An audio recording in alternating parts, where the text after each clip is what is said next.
पूरा गांव सूखे की मार झेल रहा था। जमीन जख्मों से भरी कमरबंद बन गई थी। नदी बहना छोड़ चुकी थी और उसके साथ ही हरियाली भी चली गई। कई गांवों के लोग हरे रंग को देखकर पागल हो जाते थे।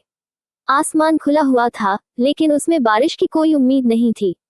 ये तांबा सा मौसम रात के अंधेरे में बादल भी नहीं बनाता था। जानवर मरने लगे थे, इंसान लोमड़ियों और गीदड़ों को खाने लगे थे। भूख से लोग एक दूसरे की ओर शक की नजरों से देखने लगे थे। गांव में अनाज खत्म हो गया था। रातें जैसे नरक में तब्दील हो गई थी और दिन सूरज की तपती आग में जलते थे। हवा के झोंकों के साथ जिंदगी एक छाया की तरह ढलती जा रही थी। पानी तो जैसे इंसानों के गले से गायब हो गया था। गांव के कुएं सूख चुके थे। कभी कभी लोगों को लगता कि अब पानी सिर्फ नमक में ही बचा है। वे कपड़े में नमी लपेटकर उसे चूसते थे और उन्हें उस दौरान बदबू और कड़वाहट भी महसूस नहीं होती थी। ये भारत का गांव था और समय था अकबर महान का। ये राजस्थान का एक इलाका था जहां धीरे धीरे अकाल फैलता जा रहा था। जब भूख और गरीबी ने हद पार कर दी और इंसान को खाने लगा, तो गांव के मुखिया ने बादशाह के दरबार में जाकर फरियाद करने का निश्चय किया।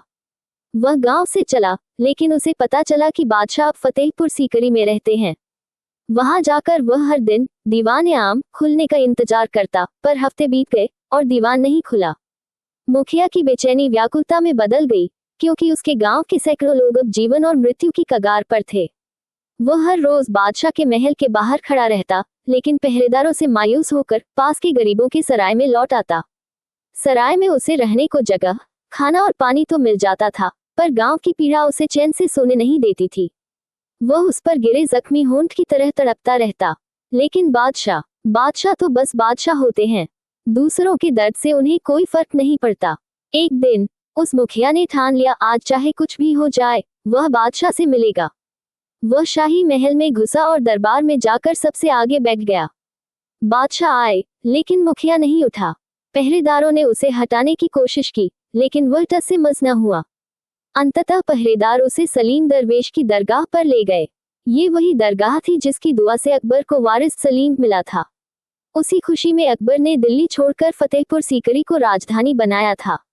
वह रोज दरवेश की महफिल में जाता था। मुखिया जब वहां पहुंचा तो उसने देखा, दरवेश अपने तख्त पर बैठे हैं और बादशाह अकबर उनके पैरों में बैठा हुआ है।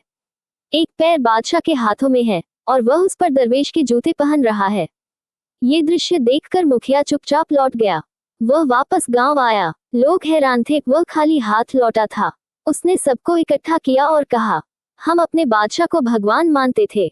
सोचते थे कि वह चाहे तो हमारे खेतों में फसलें लहलहा सकती हैं, हमारे पशु फल फूल सकते हैं और हमारी दरिद्रता दूर हो सकती है।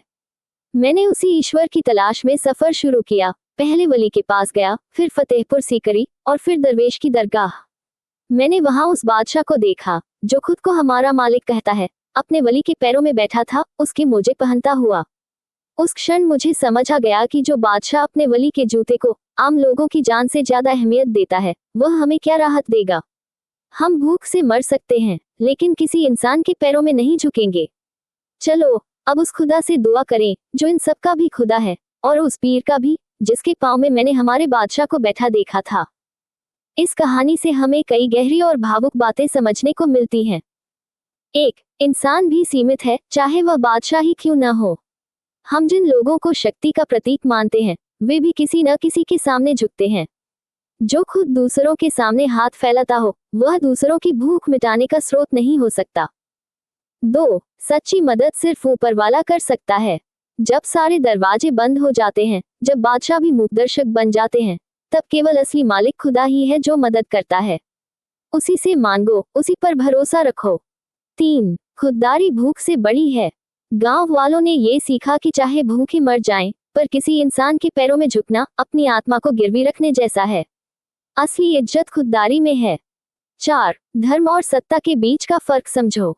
जो लोग खुद को खुदा समझते हैं, वे भी किसी वली या पीर के आगे झुके रहते हैं। इससे साफ होता है कि इंसान कितना भी बड़ा हो जाए, उसका अंत भी उसी मिट्टी से जुड़ा है जिस मिट्टी पर किसान चलता है। अंततः सीख, जिस खुदा ने अकबर को बेटा दिया, वही खुदा हमें भी बारिश देगा, अनाज देगा, जिंदगी देगा। इंसान से नहीं, खुदा से उम्मीद रखो, क्योंकि वही सच्चा बादशाह है।